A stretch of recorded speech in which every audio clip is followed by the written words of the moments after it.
Next day நாங்கள் Nandi hills கிளம்ப போகிறோம். ஸோ அதுக்கான விஷயம்லாம் வாங்கலாம்னு சொல்லிட்டு வெளியே கிளம்பியிருந்தோம். ஹஸ்பண்ட் வந்து ஷூ இல்லை, நான் கண்டிப்பாக ஷூ வாங்கினா தான் நந்தி ஹில்ஸ் வருவேன்னு சொல்லிட்டாரு. அதுவும் இல்லாமல் ஆதிக்கு வந்து ஃபீடிங் பாட்டில் வாங்கினோம். இன்னும் அவனுக்கு ஸ்ட்ரா வச்ச அந்த கப்பில் குடிக்க தெரியாது. ஸோ நாங்கள் வேறு மாதிரி ஒரு இது வாங்கிட்டு ஹஸ்பண்டுக்கு ஷூ பார்க்க கிளம்பிட்டோம். நிறைய ஷூஸ் பார்த்தாரு. நான் கூட ஒரு செப்பல் பார்க்கலான்னு பார்த்தேன். பட் எனக்கு அது செட் ஆகலை. சரி இருக்கிறதே இருக்குல்லன்னு சொல்லிட்டு நான் வேணான்னு வந்துட்டேன். எவ்வளோ ஷூஸ் பார்த்தாரு, பட் அவளுக்கு செட்டே ஆகலை. சரின்னு வெளியே வந்துட்டு உட்லாண்ட்ஸில் பார்த்தாரு. உட்லாண்ட்ஸ் வந்து இங்கேருந்து 13 கிலோமீட்டர் காட்டுச்சு.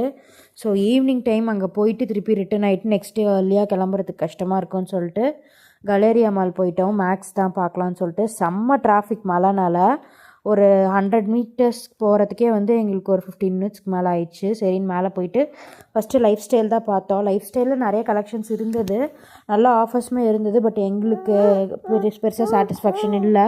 ரொம்ப நார்மலான ஒரு ஸ்லிப்பரே வந்து ஆஃபர்லேயே காஸ்ட்லியாக இருந்த மாதிரி இருந்தது. ஸோ இருக்கவே இருக்குது மேக்ஸ்ன்னு சொல்லிட்டு மேக்ஸ் கிளம்பிட்டோம்.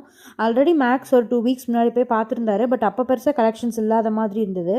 இந்த வாட்டி போனப்போ ஒரு ஒயிட்லேயும் ஒரு பிளாக்லேயும் ரெண்டுமே சூஸ் பண்ணியிருந்தார். எனக்கு ஒயிட் தான் பிடிச்சிருந்தது, பிகாஸ் நான் ஒயிட்டில் வச்சுருக்கேன். ஸோ மேட்சிங்காக இருக்கும்னு சொல்லிட்டு நான் அதை வாங்க சொன்னேன். பட் அவருக்கு அந்த பிளாக் தான் பிடிச்சிருந்தது. ஸோ அதை வாங்கிட்டு பாப்பீஸ் போய் சாப்பிட்லாம், எனக்கு ஆசையாக இருக்குன்ற மாதிரி சொல்லியிருந்தார். எனக்கு பெருசாக இன்ட்ரெஸ்ட் இல்லை, பட் அவர் வாங்கியிருந்தார். இந்த 4 மெம்பர்ஸ் காம்போ ஒன்று இருக்குது, 600 தான். எனக்கு என்னமோ KFC விட பாப்பீஸ் வந்து கொஞ்சம் ஒர்த்தாக இருக்க மாதிரி இருக்குது. எனக்கு பிடிச்சிருக்கு. டேஸ்ட்டு அந்த ஃப்ரெஷ்னஸ் எல்லாமே சூப்பராக இருக்க மாதிரி இருக்குது. லாஸ்ட்டாக நாங்கள் KFCயில் எப்போ சாப்பிட்டோங்கிறதே எங்களுக்கு மறந்துச்சு. ஸோ பாப்பீஸ் தான் நாங்கள் போயிட்டுருக்கோம். இந்த மாதிரி நாங்கள் சாப்பிடும்போது கண்டிப்பாக ஆதி கேட்பேன். அப்போ நாங்கள் என்ன ஸ்ட்ராட்டஜி யூஸ் பண்ணுவோன்னா, நல்லா ஸ்பைஸியாக இருக்கிற சிக்கனை வந்து கொடுத்துருவோம்.